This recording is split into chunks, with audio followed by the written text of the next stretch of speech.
मेरे प्रिय भाईजान जनाब विश्वराज पंडित, आदाब। अल्लाह ताला की रहम करम से हम यहाँ खैरियत से हैं और उम्मीद करते हैं कि आप भी वहां खैरियत से होंगे।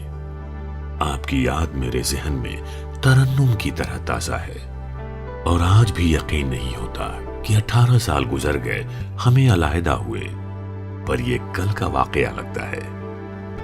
हमारा मिलना, दोस्त बनना एक इत्तेफाक, हमारा चिनार के दरख्तों के बीच गुल्ली डंडा खेलना एक और इत्तेफाक की ही तो बात थी। वो आराम फरोश जिंदगी नहीं भूलती जब हम इकट्ठा होकर शिव शंकराचार्य के मंदिर, फिर श्रीनगर के परी महल में घूमते, अल्हड़पन से आवारा गर्दी करते और खूबसूरत खातूनों को देख कैसे मन चहक उठता। मुफलिसी के वो दिन मेरी जहन में ताजा तस्वीर की तरह है जब हम लोगों को ये कहकर डराया करते कि परी महल के सूफी संतों की आत्मा आज भी बसती है, फिर चुपके से डल झील के शिकारों में बैठ रूहानियत के आलम का मजा लेते और हम गालिब, मोमिन, औरंगाबादी और इकबाल को याद कर साथ साथ कश्मीर की कली जय जय शिवशंकर गाते गाते घर पहुंचते तो दालचीनी और बादाम वाले कहवे की सुगंधित चाय हमारा इंतजार करती। इंतजार डल झील के शांत और गहरे पानी में तैरते शिकारों में आए सैलानियों के सैलाब का, और उसी सैलाब में हुआ था आपका निकाह। उस दिन तो मेरी खुशी का ठिकाना न था। यकीनन सुल्तान यूसुफ शाह ने इसका नाम गुलमर्ग यानी फूलों की घाटी बड़े ही फक्र, नाज और एहतराम के साथ रखा होगा, पर इतनी जल्दी फिजा से नूर इस कदर गायब हो जाएगा ये सोचा न था। नहीं जाता जहन से वो मंजर जब चरमपंथियों की गोली का शिकार हुए थे कई मासूम रहवासी। कश्मीरी पंडितों की बस्ती हब्बा कदल के पास उनकी गोली मारकर हत्या कर देना और उनके घर में आग लगा देना। कैसे मैंने अम्मी अब्बू जान को समझा बुझाकर हमारे घर यानी रहमत मंजिल में आपके परिवार को पनाह दिलवाई। मुझे याद है वो मंजर जब आपके आंगन में किलकारी गूंजने वाली थी। मैं चचा जान बनने ही वाला था कि माहौल ही बदल गया। भाभी जान की ऐसी हालत और ऐसे हालात की वजह से यहां से पलायन करने पर मेरा आपको मजबूर करना, तब से लेकर आज तक कोई 4 लाख कश्मीरी पंडित यहां से गायब हो चुके हैं और इससे कहीं ज्यादा मारे जा चुके हैं। मैं कितना सहम गया था। हालांकि इस बात से मुझे बेहद तकलीफ हो रही थी कि खुली वादियों के बाशिंदों का कैसे गुजारा होगा उन तंग बस्तियों में जो अपने ही देश में शरणार्थी होने का दर्द झेल रहे थे। आज 18 साल गुजर चुके हैं और इस बात की मुझे बेहद खुशी है कि मेरी भतीजी का आज 18वां जन्मदिन है, पर इस बात का बेहद अफसोस भी हो रहा है कि मैं उसके बालपन का गवाह न बन सका। ये चिट्ठी जरा देर से आपको मिलेगी क्योंकि मैं हरदम आपको लिख नहीं सकता। आज मेरी आपसे एक इल्तिसा है, आप इनकार मत कीजिएगा। आप अपने मुल्क, अपनी जमीन पर वापस लौट आइए। मैं आज के बिगड़े हुए हालातों पर तरस खाकर आपको वापस नहीं बुला रहा। यहाँ तो अब उन पहाड़ी रास्ते से जाने की इजाजत नहीं जिस पर हम दौड़ा करते थे। सब तरफ पुलिस का पहरा है। नहीं चश्मेशाही पर कोई सूफी संत रहते हैं। घाटी का हर चप्पा चप्पा सेना की बंदूक के निशाने पर है और शाम ढलते ही लगता है कि पता नहीं कौन सा हादसा हमें कल का सूरज देखने दे या नहीं। कश्मीर में प्रदर्शनकारियों का हुजूम कम होने की बजाय बढ़ता जा रहा है। आजादी का नारा बुलंद हो रहा है। कौन जाने किसकी आजादी और किससे।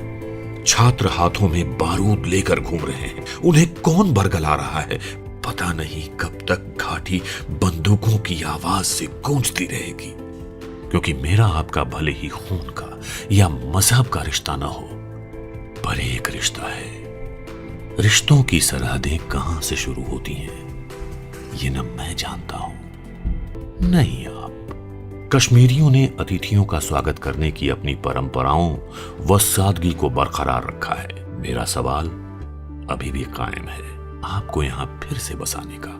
इधर सरकार, नेता, हुर्रियत अलगाववादी, आतंकवादी और अफसर जिहाद के नाम पर किसी न किसी बहाने से निर्दोष नागरिकों पर जुल्म ढा रहे हैं। इन निराशाओं के बीच श्रीनगर के जहना कडल में एक ढांचा खड़ा है जहां खुशी, ज्ञान और उम्मीद बसती है। ऐसे क्षतिग्रस्त बच्चों के दर्द को अपनाकर मैंने अपनी राहत मंजिल को राहत का केंद्र बना दिया है। मैं प्रतिबद्ध हूं हिंसा से ग्रस्त इस इलाके में मासूमियत के अंतिम अवशेष को बहाल करने के लिए। मैं बस उनके भविष्य को सुरक्षित करना चाहता हूं। मैं खुद ऐसे बच्चों को खोजता जो आतंकी मुठभेड़ में अनाथ हुए हैं। नहीं, आप बिल्कुल मत सोचिए कि यह चंदा की दरख्वास्त है। हमारा वसीम अहमद दर अनाथालय का सर्वश्रेष्ठ छात्र डॉक्टर बनने की कगार पर है। यहां क्रांति आ रही है। इतनी कठिनाइयों के बावजूद कुछ लोग आईएएस तक पहुंच गए हैं। इस बात से फक्र से सिर ऊंचा उठ जाता है। मुझे आपको वापस बुलाने का मकसद कुछ और है पंडित जी, लेकिन इन मुश्किल मरहलों के सफर को बयां करने में मुझे डर लगता है। आज भी ये इलाका बारूद के ढेर पर बैठा है। पिछली गर्मियों में जब आतंकवादी हमले हुए, मैंने अपने 2 जवान विद्यार्थी को खो दिया।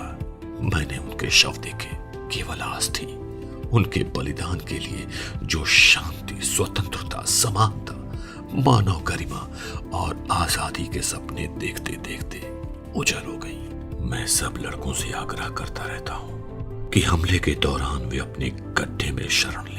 हम नहीं जानते कि कौन सी गोली हम पर अपना हक जमा देगी। ये एक बड़ी विडंबना है कि जब यहाँ मानव जीवन, खास तौर पर महिलाओं और बच्चे खौफजदा हैं, वहीं देश के दूसरे कोने में अन्य लोगों को हमारी कोई परवाह नहीं। विशेष रूप से मैं आपको गुलफाम, जो हमारे घरौंदे में सबसे छोटा और आकर्षक बच्चा है, उसका तारुफ कराना चाहता हूँ। उसके गुलाब की पंखुड़ियों से कोमल होंठ, उसकी चांदनी सी मुलायम त्वचा, गुलाबी गाल और गहरी नीली आंखें आपको रिझा लेंगी। ऐसी अफवाह है कि वो एक कश्मीरी पंडित था। वो हमारे घरौंदे में सभी के लिए खुशी और आशा की किरण लाता है। यहां तक कि अगर हम मर जाते हैं, वो अपने सपनों के देश कश्मीर में एक सम्मानजनक जिंदगी जिएगा, ऐसा मुझे विश्वास है। जब मेरे घर में आतंकवादियों द्वारा बमबारी हो रही थी और दिनों तक हम भोजन की कमी में जी रहे थे, उसी समय गुलफाम ने कहा कि वो अर्धसैनिक बलों की आंखों से बचकर लड़की के रूप में बाहर जाएगा ताकि कोई उसका अपहरण न कर ले। गुलफाम गांव के चप्पे चप्पे से परिचित था। अल्लाह का वो छोटा बंदा बहादुर और पाक है। अल्लाह ताला उन्हीं पर मेहरबान होता है जो खुद पर भरोसा करते हैं। एक दिन जब गुलफाम गुल के रूप में अपने मिशन पर था, कुछ जवानों ने उसे पकड़ लिया और सलाखों के पीछे डालकर उससे आतंकवादियों के पैटर्न की अजीब जानकारी निकालने की कोशिश करने लगे। कैद वाली जगह बहुत गंदी थी, मल मूत्र से भरी। वो चुपचाप यातना सहता रहा। उन्होंने उस पर आरोप लगाया, तुम आतंकवादी के पिल्ले हो, तुम अपने ही देश के साथ गद्दारी कर रहे हो। लेकिन वो चुपचाप दर्द और उत्पीड़न सहन करता रहा, अपने भाइयों के लिए जो भोजन के लिए उसका इंतजार कर रहे थे। गुलफाम के साथ एक और हादसा हो गया। गुल समझकर उसे कुछ आतंकियों ने घेर लिया, उसे बहुत जलील किया। उनमें से एक ने कहा कि गुलफाम तो सीआरपीएफ का जासूस है। या अल्लाह, इतनी कोमल उम्र में बच्चे को जासूस बना दिया। उनका आरोप इतना बेतुका था और उसके कमर पर टाइम बॉम्ब बांध उसे सीआरपीएफ के शिविर में जाने का हुक्म दिया। गुलफाम ने कहा, मरने से मुझे डर नहीं लगता। वो सैनिकों से बदला ले सकता था, लेकिन बेस कैंप में जाने के बजाय चेक पोस्ट पर चला गया। उसने जवानों को शांति से कहा, मेरे पास कुछ है जो काफी खतरनाक है। तुम वही बच्चे हो जिसने हमसे पंगा लिया था। आतंकियों ने मेरा अपहरण कर मुझे शिविर उड़ाने के लिए जबरन भेजा है।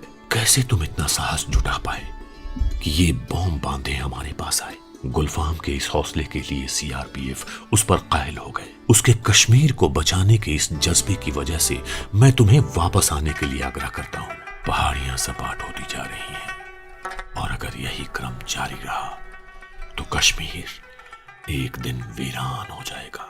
60 साल गुजर गए, क्या और 60 साल तक हम लड़ते रहेंगे? एक ऐसा भविष्य जहां अपने बच्चे आजादी से कश्मीर का इतिहास जान सकें और उस भविष्य में जहां वे खूबसूरत पहाड़ों पर यात्रा कर सकें बिना किसी डर के। मैं कैसे उनकी आशा को बुझते हुए देख सकता हूं? फिर भी हमारा ध्येय मरना नहीं बल्कि जीवित रहना है। लेकिन एक कश्मीरी होने के अपराध के लिए गोली मार दी जाए, यह अफसोस की बात होगी।